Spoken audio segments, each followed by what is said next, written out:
The first rule on the clipboard was written in red ink. Never count the swimmers after closing, because if you get 13, he gets to count you back. The clipboard hung beside the chlorine pump at the Meredith County Aquatic Center, laminated, sun-faded, and older than the building's current name. New employees assumed it was a prank from the lifeguards. The night custodian, Jonah Pell, assumed the same thing until his third shift, when he found wet footprints climbing the wall above Lane 3.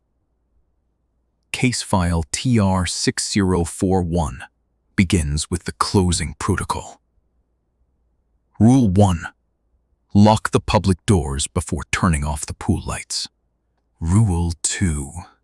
Leave the lane ropes in the water, no matter what maintenance requests say. Rule 3. If you hear someone practicing breath holds after midnight, do not call out. Knock twice on the office door and wait for the sound to stop. Rule 4. Never drain below the black tile line. Rule 5. If a man in an old swim cap asks what year it is, tell him the pool is closed for weather. Rule 6. If he laughs, leave the building without your keys. Rule 7 had been scratched away so violently the laminate was cloudy. Someone had later rewritten it in marker. Rule 7. If he is standing on the deck, he already has your shape. Jonah was 23, recently back in Meredith after his father's stroke, and not inclined to believe in rules that sounded like campfire dares. He cleaned schools during the day and the aquatic center at night. He had debts, a bad knee, and a habit of doing exactly what supervisors forgot to forbid. On his third shift, he counted 12 wet footprints along the west wall. They began at the pool edge, crossed the deck, rose vertically beside a trophy case, and stopped at the ceiling vent. Each print was long, narrow, and pressed flat as if made by someone walking with tremendous care. He photographed them. The image failed to save. He texted his supervisor anyway. The reply came immediately. Do not count them. Jonah looked back at the wall and counted again before he could stop himself. There were 13. The pool lights hummed. The water in Lane 3 dimpled, not with a splash, but with the slow release of air from below. Jonah heard a man inhale from the deep end. The aquatic center had no deep end. Its pool was a competition rectangle, 7 feet at most, no diving boards. But under Lane 3, the water darkened into a vertical blue that seemed to go down farther than the lights could reach. Something pale moved at the bottom, rolling one shoulder like a swimmer turning in his sleep. Jonah backed into the office and knocked twice on the door, following Rule 3 by accident more than faith. The sound stopped.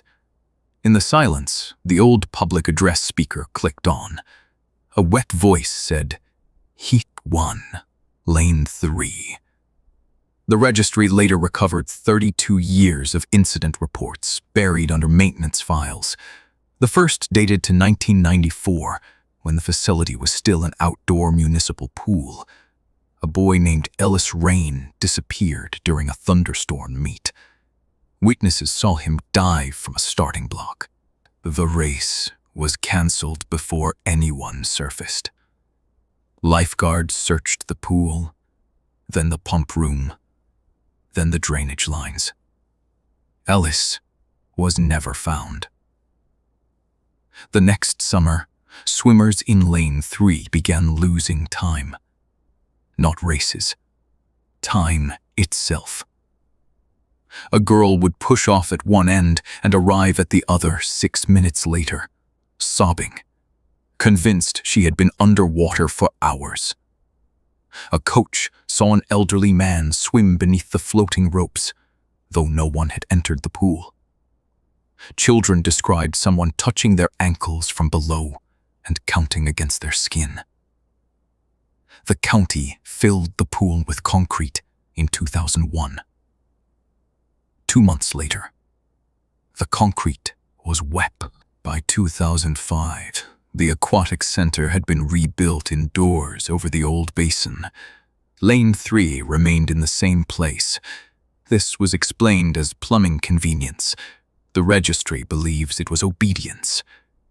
Jonah learned all of this only after he broke Rule 4. The pump malfunctioned during his 5th week. A work order instructed him to lower the water level for morning repair. He attached the hose, opened the valve, and watched water sheet into the floor drain. At the black tile line, the hose began to pulse like a vein. He closed the valve. The water kept dropping. From the office, the clipboard fell off its hook. Jonah ran to the pump and heard laughter inside the pipes. Not loud, not cruel, but pleased. The pool sank below the tile line by 1 inch, then 2. The lane ropes sagged. The painted floor appeared under the shallow end. Under lane 3, there was no floor. There was a staircase. It descended through the water, tiled in the same blue squares as the pool walls. At the bottom stood a man in an old black swim cap and goggles with cracked rubber straps. His skin was gray-white, swollen from years of impossible soaking. Around his neck hung 13 stopwatches. He looked up at Jonah and asked what year it was. Jonah remembered Rule 5. "The pool is closed for weather," he said. The man smiled with a mouth full of pool water. Then he laughed. Jonah left without his keys. He also left without his reflection. He discovered this at a gas station bathroom at 2:40 a.m. The mirror showed the sinks, the flickering light, the graffiti on the stall door, and a dark, wet shape standing just behind where Jonah should have been. When he turned, the bathroom was empty. When he looked back, the shape raised one hand. The next morning, Jonah's supervisor denied sending the work order. The pump logged no malfunction. The pool level was normal. But Jonah's keys were found arranged on the starting block for lane 3, each key labeled with a tiny paper tag. Office, pump room, front door, Jonah. The final tag was tied to a key that did not belong to him. It was small, brass, and cold enough to frost in July. No lock in the building accepted it. That afternoon, the county swim team held practice. Video shows 13 swimmers in the pool, though attendance records list 12. The extra swimmer appears only underwater. He keeps pace in lane 3 below the assigned athlete, mirroring every stroke half a second late.